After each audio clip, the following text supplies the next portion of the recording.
Masal khair. Right now we're going to talk about using ism al-fa'il to create what's called a hal clause. Ism al-fa'il, you'll remember, is kind of the active participle, the doer of an action that we can get in a very regular way by modifying a verb and creating a certain kind of verbal noun. And a hal clause is something that we use to describe the state that the subject was in while performing a primary action. Remember that hal literally means state, like in the formal Arabic greeting, kayf al-hal, how is the state, is literally what we're saying.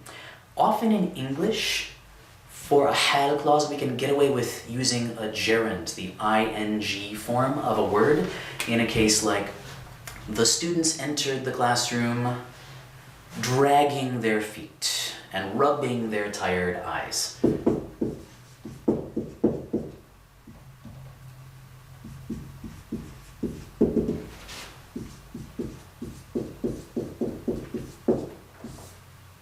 So that dragging their feet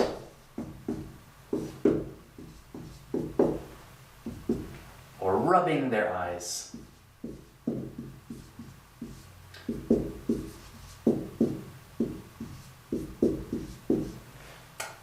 That's something that we could express with a hal clause in Arabic.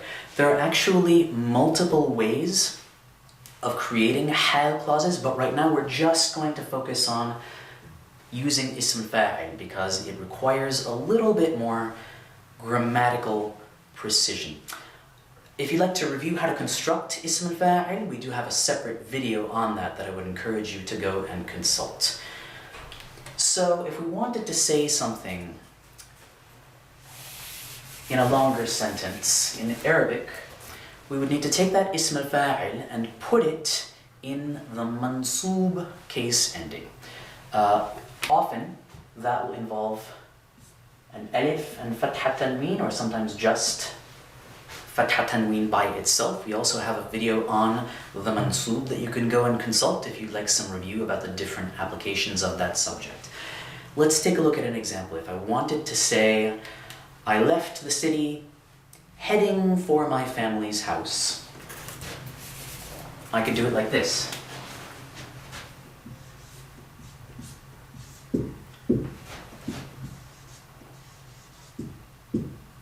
غادرت المدينة.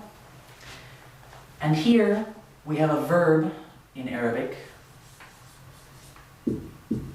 يقصد, that means to aim for, to head for in the geographical sense. So I left the city heading for my family's house. Now I want to take this form 1 verb and put it into the fa'il pattern. So I identify the judr, the root, qaf, sad, dal, and I put it in the fa'il pattern, qasid. And the final step is making it mansoob, which I'm going to do like this. Qasidan Bayt Usrati, my family's house, or the house of my family. Let's take another example. If we remember the story of Khalid or Tariq in Al-Kitab, whose dad doesn't want him to study literature, we could say, my father refused, saying that he does not want me to study literature.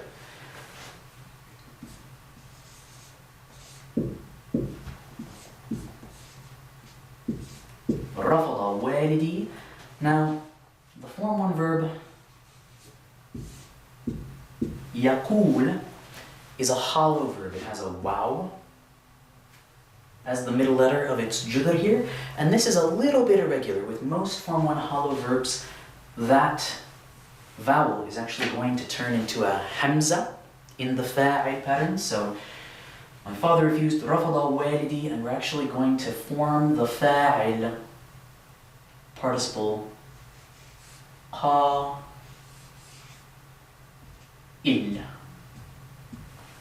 And again, we're going to finish it off with the mansoob ending. قائلا إنه لا يريد, saying that he doesn't want, etc. Let's take an example with a feminine ending. If we want to say that the student, the female, the grammatically feminine student studied Arabic smiling, we could say it as follows.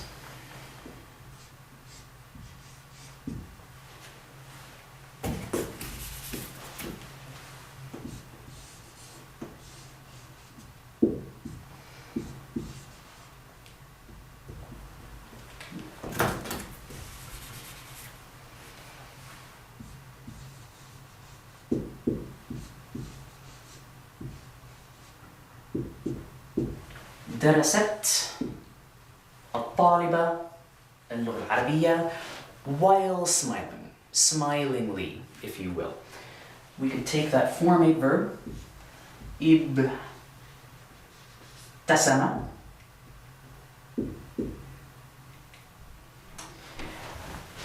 and now you might go back to the other video on اسم الفاعل for a refresher on how to derive different forms of اسم فاعل. But what we're going to do here is turn ابتسم into مبتسم, and because we're describing a feminine subject here, this grammatically feminine student, we're going to say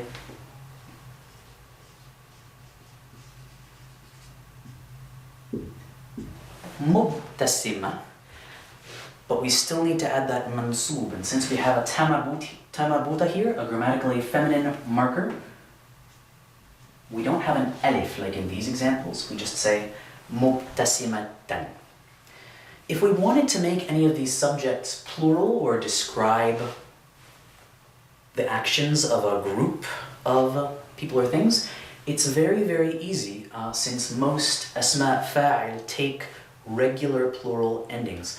We would have to watch out though, because you'll remember that in Fusha we have a couple of different regular endings depending on whether the noun is marfu'a, mansub, or majroor. So for our mansub, we're going to need in these examples. So they all left the city